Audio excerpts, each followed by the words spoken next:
আজিতো আপোনালোকে 10,000 পাব অহা মাহৰ 20 তাৰিখে কিমান পাব আকৌ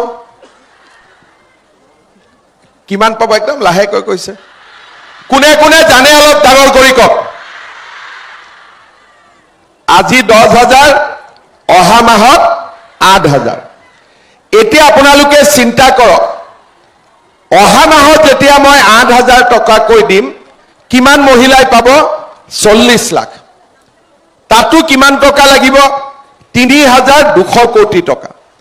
দুইটা আঁচনি লগ লগালে টোটাল কিমান টকা হল 6,400 কোটি টকা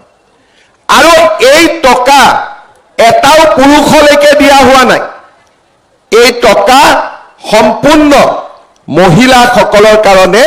দিয়া হৈছে আগতে চৰকাৰ আছিলে আপোনালোকে মনত কৰক টকা কোনে কোনে পাইছিলে বিনামূলীয়া চাউল কোনে কোনে পাইছিলে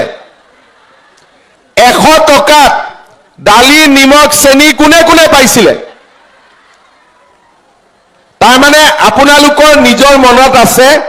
যে কংগ্ৰেছৰ দিনত অৰুণোদয় পোৱা নাছিল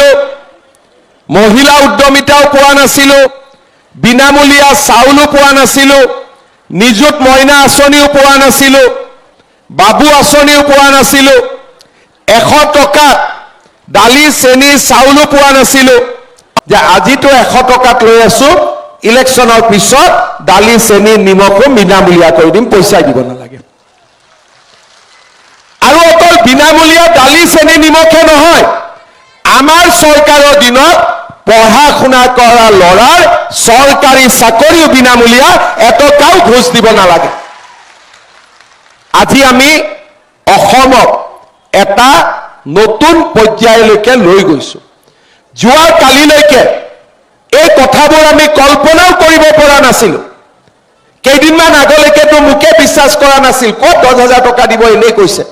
ভোটৰ কাৰণে কৈছে কেনেকে দিব আজি আপোনালোক ইয়াত আহিছে আজি আপোনালোকৰ বিশ্বাস হৈছে যে আজি টকাটো পাম বুলি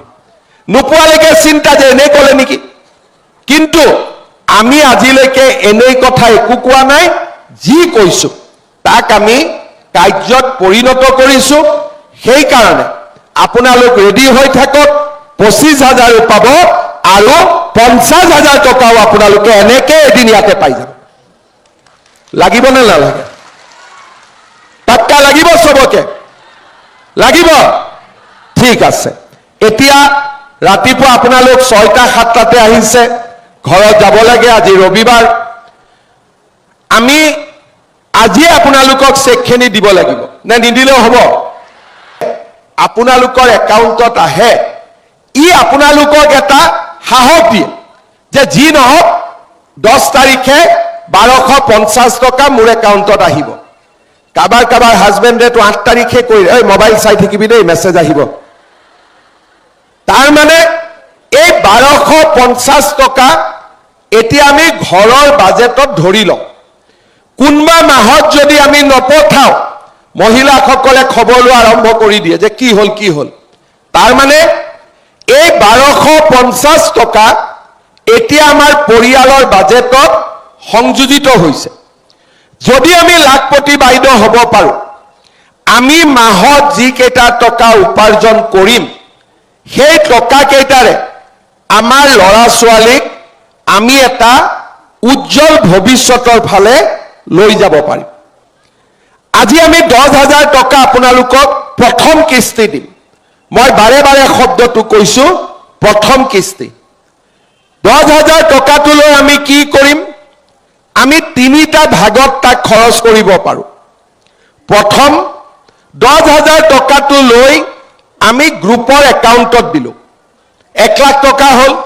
যি গৰাকী মহিলাই কিবা কৰিব খুজিব তেওঁক আমি লোন দিলো বা আমি একেলগ লাগি কিবা এটা ব্যৱসায় কৰিলো 1 নম্বৰ কিছুমানে ক'ব যে নহয় আমি 10,000 টকাটো দি নিজে কিবা এটা কাম কৰিম কোনো আপত্তি নাই ছাগলী কিনিলো গাহৰি পুহিলো গাই গৰু পুহিলো সিলাই মেচিন কিনিলো আমি সৰুকৈ দোকান এখন দিলো আমাৰ কোনো আপত্তি নাই তাৰ পিছত কিছুমান মহিলাই ক'ব যে নহয় মই যদি টকাটো খৰচ কৰোঁ যদি মোৰ কামটো ভাল নহয় তেতিয়া কি কৰিম যদি আমাৰ নিজৰ ওপৰত বিশ্বাস কম আছে আমাৰ হাজবেণ্ড সকলৰ যি ব্যৱসায় আছে বা ঘৰৰ যি ব্যৱসায় আছে তাতো আমি যদি 10,000 টকাটো লগাই দিওঁ তেতিয়াহ'লে সেইটো আমাৰ কোনো আপত্তি নাই তাৰ মানে মই কি তিনটা ৰাস্তা দিলোঁ গ্ৰুপত দিয়ক হৈ গ'ল বোলে গ্ৰুপত নিদিওঁ নিজে কিবা এটা কৰিম নিজে কিবা এটা কৰক বোলে নিজেও কৰিব ভয় লাগে ঘৰৰ মানুহজনৰ দোকান আছে ঘৰৰ মানুহজনৰ ফিচাৰী আছে তাতে 10,000 টকাটো লগাই দিয়ক তিনটা ৰাস্তাৰ ভিতৰত এটা ৰাস্তাত আপোনালোকে 10,000 টকাটো খৰচ কৰক 6 মাহ 7 মাহ পিছত আমি আপোনালোকৰ ঘৰত আকৌ যাম আমি আপোনালোকক খুদিম যে বাইদেউ টকাটো ক'ত খৰচ কৰিলে বোলে পুৰণা মোবাইলটো বেয়া হৈছিল এটা নতুন মোবাইল কিনিলো এজনে ক'লে যে মনতটো গৈছিল লাখপতি বাইদেউ হ'ব আমাৰ অতুল বৰাই মনত পেলাই দিলে পিকনিকৰ কথা পিকনিক খাব যাওঁতে টকাটো চেজ হৈ গ'ল কোনোবাই ক'ব যে মাঘ বিহু আহিলে গেলামাল দোকানত বাকি আছিলে বাকি কেটা মাৰি দিলো আমাৰ কোনো আপত্তি নাই কিন্তু যিসকল মহিলাই আমাক ক'ব যে মামাই দিয়া টকা আমি সিলাই মেচিন কিনিলো ফিচাৰীত লগালো ঘৰৰ দোকানত খৰচ কৰিলো গ্ৰুপত দিলো গাই গৰু কিনিলো হাঁহ কুকুৰা ব্যৱসায় কৰিলো গাহৰি ব্যৱসায় কৰিলো আপোনালোকক আমি আকৌ মাতিম আৰু দ্বিতীয়বাৰ আমি আপোনালোকক 25,000 টকাকৈ আমি আপোনালোকক আগবঢ়াম কাৰ কাৰ মনত ইচ্ছা আছে 25,000 ল'ব তেতিয়াহ'লে মোবাইল বদলাব নোৱাৰিব আৰু সঁচা ইচ্ছা আছে নে 25,000 ল'ব সঁচা ইচ্ছা আছে এফালে আছে এতিয়া 25,000 লোৱাৰ পিছত আমি আকৌ কাম কৰিম এইবাৰ আমি তৃতীয় বৰ্ষত আমি আপোনালোকৰ ওচৰত আকৌ আহিম যে বাইদেউ 10,000 পালে 25,000 পালে ক'ত খৰচ কৰিলে বোলে নহয় আমি আগৰ কামটোকে আৰু উন্নত কৰিলো 25,000 পোৱাৰ পিছত তৃতীয়বাৰৰ বাবে আমি আপোনালোকক আকৌ মাতিম আৰু তৃতীয়বাৰ আমি আপোনালোকক 50,000 টকা কৰি আমি আপোনালোকক দিম সেইফালে বাইদেউহঁতে হাত দিয়া নাই আপোনালোকৰ মনত লগা নাই নেকি 50,000টো 10,000 পালো 25,000 পালো 50,000 পালো যেতিয়া 50,000 টকাটোৰ ভাল ব্যৱহাৰ হ'ব তাৰ পিছত চৰকাৰে নিদিয়ে কিন্তু বেংকসকলক মই কৈ দিম যে এই বাইদেউসকলে সুন্দৰ কৰি ব্যৱসায় এটা থিয় কৰাইছে এতিয়া বেংকেও বাইদেউসকলক সহায় কৰক তাৰ মানে আমি এটা সুন্দৰ পৰ্যায়ৰ মাজেৰে আমি লাখপতি বাইদেউ হোৱাৰ ৰাস্তাত আমি ওলাই গলো আজি চৰকাৰে 10,000 টকা দি দায়িত্ব সামৰণি মাৰিব খোজা নাই চৰকাৰে 10,000 25,000 আৰু 50,000 সৰ্বমুঠ 85,000 টকা আমাৰ মহিলাসকলক দিব বিচাৰিছে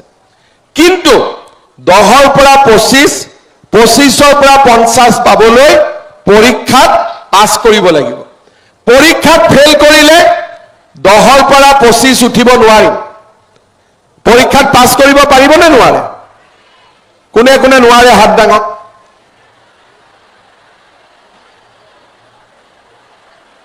নোৱাৰা কোনো নাই এতিয়া কোনে কোনে পাৰিব হাত দাঙক বাপৰে মোৰ বহুত টকা খৰচ হ'ব যি নহওক টকা খৰচ হলেও তাত এটা আনন্দ আছে যে আমি অসমত 32 লাখ মহিলাক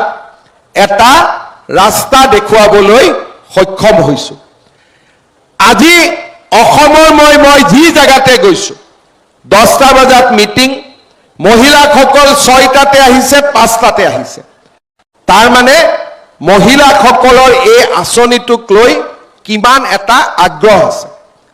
আজি এই কথাটোৱে কি প্ৰমাণ কৰিছে যে আমাৰ মহিলাসকলে ইমান দিন কিবা এটাৰ কাৰণে ৰখি আছিল যে চৰকাৰে আমাক সহায় কৰক আৰু আমিও আগবাঢ়ি যাব খোজো আৰু চৰকাৰে আপোনালোকক কেনেকৈ সহায় কৰিছে এবাৰ আপোনালোকে মনত চিন্তা কৰক 10,000 টকা আজি পালো অৰুণোদয় প্ৰত্যেকবাৰে মহিলাৰ সংখ্যা আমি বঢ়াই লৈ গৈ আছো আজি 12,830 টকাৰ পৰা আমি 1250 টকা পোৱা হলো 10,000 টকাটোৰ ওপৰত তাৰ পিছত মোদী ডাঙৰীয়াই আমাক চাউলখিনি বিনামূলীয়াকৈ দিয়ে যদি 20 কেজিও চাউল ঘৰত আহে তাতো আপোনালোকে হিচাপ কৰি দেখিব যে 30 টকা 35 টকা কেজি হলেও 700